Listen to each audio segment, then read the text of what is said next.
Hi, friends. It's me here. I'm gonna start with um, reading from Wednesday, March 23rd, 2016.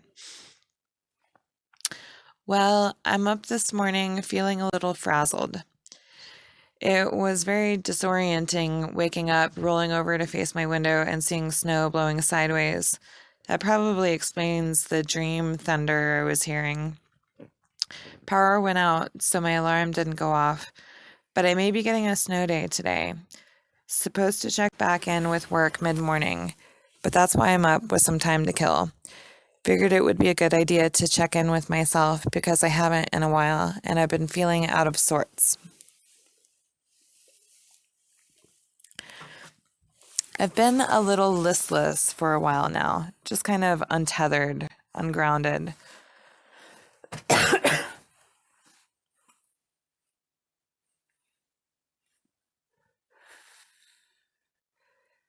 Um,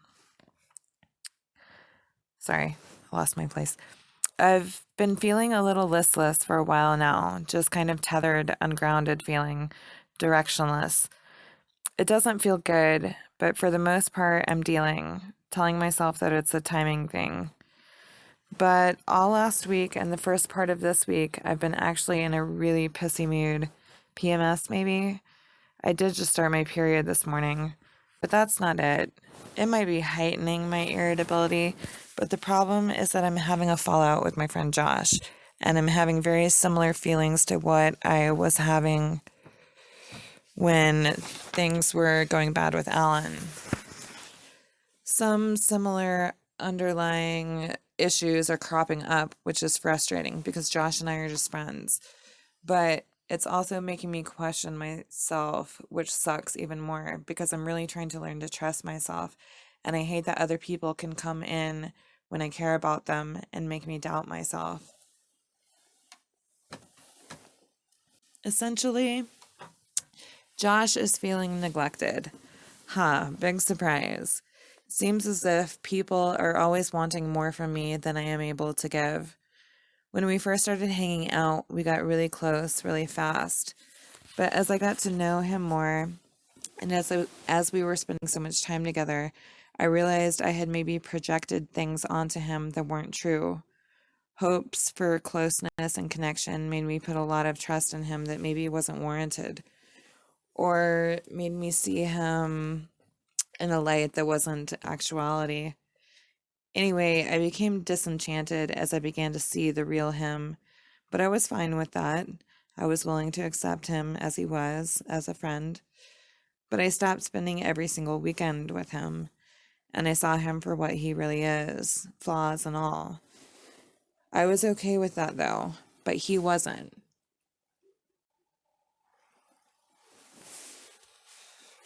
He had built some expectations about how much time we were going to spend together, and it was hurting his feelings that we weren't anymore.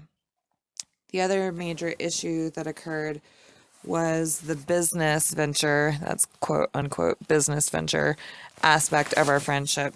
I introduced him to soap making and he took off with it, wanting to make some money. I went along with the idea of starting a business together because I had wanted to do that anyway and he was so enthusiastic about it. It wasn't until I actually had been working on it with him for a while that I realized I don't want to work with him. He gets this frantic energy that is stressful to me. He's also disorganized, scatterbrained, and lacks attention to detail. All things that I do not want in a business partner. We sold some soaps at the Frozen Dead Guy Days Festival in Netherlands on Saturday and Sunday. I stayed for uh, I stayed for a few shows on Sunday later than I had originally intended, and then was in a rush to get home because it was late. He got upset about me rushing to leave. I got upset because I had already just stayed later than I had originally told him. It made me feel like even though I put in the extra time, it still wasn't good enough. I left saying that I needed time to think about it while he continued to detain me, trying to force the conversation.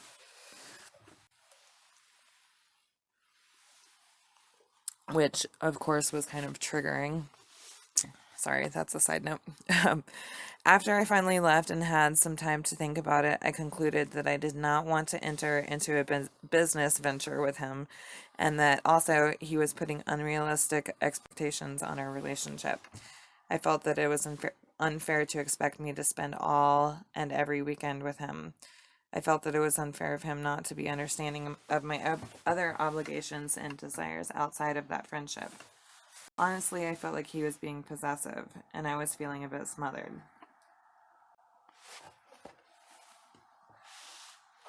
And that didn't sit well with me. I tried a couple of times to reach out to him to have a conversation about it because I had promised him that I would after I had had some time to think. He avoided me. So so that week went by without us talking about it. I was up there snowboarding on Sunday, so I stopped by to pick up some of the soaps, which he had all of, because I wanted to show them to my landlord to possibly sell with the CSA. We finally talked when he called me Sunday evening. Somehow it ended up coming up, and I don't remember exactly what was said because it got really heated.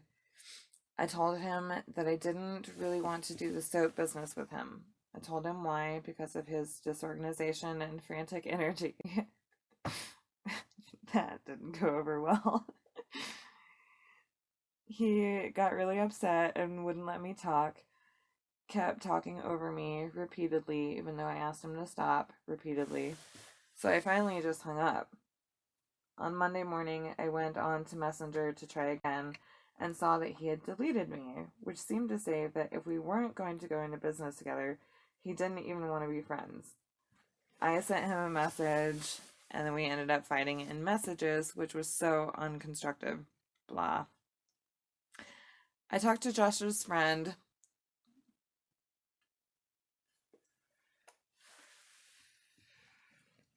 to try to get some advice for how to deal with this. He confirmed all of the things that I had been sensing about Josh's disorganization and his crazy drive to make a profit,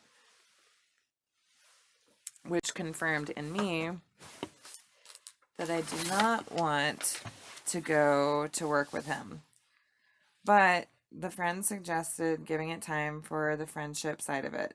The thing that bothers me, though, is that this friend hinted at a lot of things suggesting that Josh has a lot stronger feelings than just friendship for me, which is the problem that I thought we had figured out already.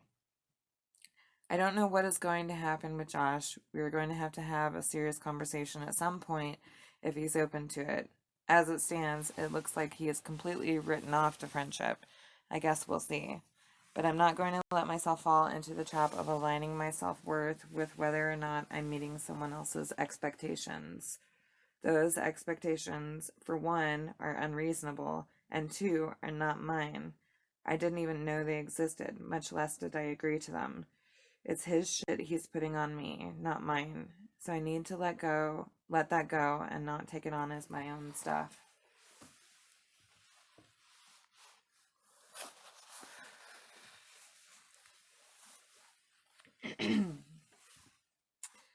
My struggle, and the reason that this is bringing up memories of my relationship with Alan, is that I have a tendency to feel guilty, to feel like I'm being selfish if I don't try to fulfill the needs and expectations of those I care about. It makes me feel like I'm doing something wrong, and I am told that I'm doing something wrong, and my self-worth takes a hit.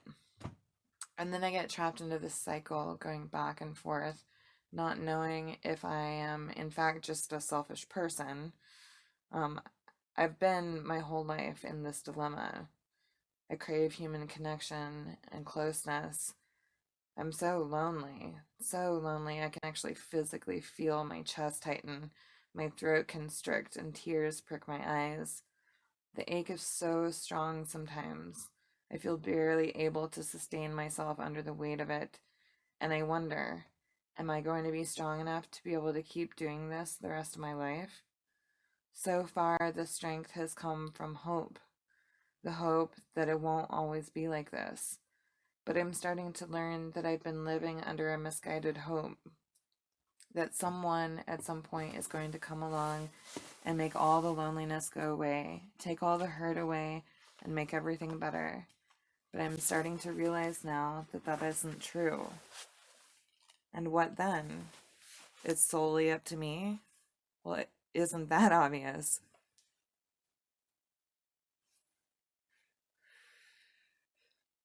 How, excuse me, how was I fooled into thinking otherwise?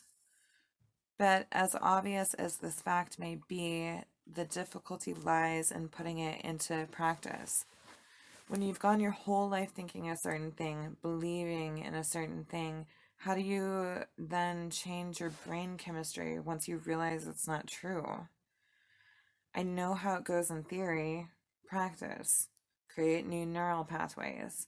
Let the old ones die away from disuse. But how to actually do that? Those old neural habits are not going to go away if you keep falling into the same trap pattern. It's like, even though my brain seems to know that there's not going to be any shining white knight, my heart isn't ready to let go of that fantasy. I'm still living in that belief, and that's why I think I'm constantly disappointed by people. It doesn't even have to be an intimate relationship, just friendships. I'll think someone's finally going to come along and really understand me, appreciate me for who I am, and then they don't. And so it goes. Oh, here's the finalized version of the poem, Thoughts on Trees. The forest is illuminated by a shadow of silence that screams of love, void, and violence. I tiptoe so as not to wake the trees, for they have the power to see into me. And yet, as quiet as I am, it is to no avail. They sense me, feel me, scent my trail. So hastily, breathlessly, I attempt to flee, but with sharp, hard fingers, they reach out for me. It tears my flesh and breaks my soul as their arms flash out to take control. So I freeze, fall, play dead, but they lift me up and brush off my head. I give them my bones to let me be and dance for them as they have danced for me. But they don't want my bones, my blood, my spit. So I sing a song so that they will forget. They laugh, silly girl. So I give all I have left, my secrets, myself, my pain, my death. And then I wake, sunlight scattered through their leaves, and I know their truth, that I am they and they are me.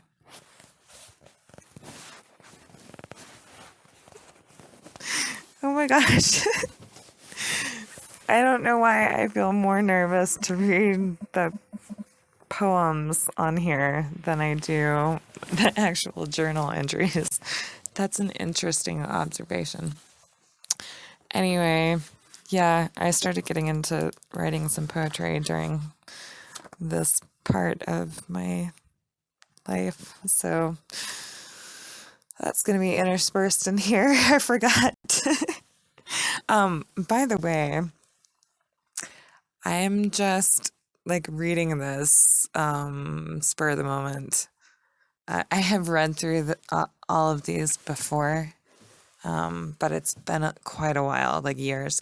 So I'm reading this and it's kind of new to me too. So that's interesting. Anyway, okay, I'm going to stop this one. I'll see you later.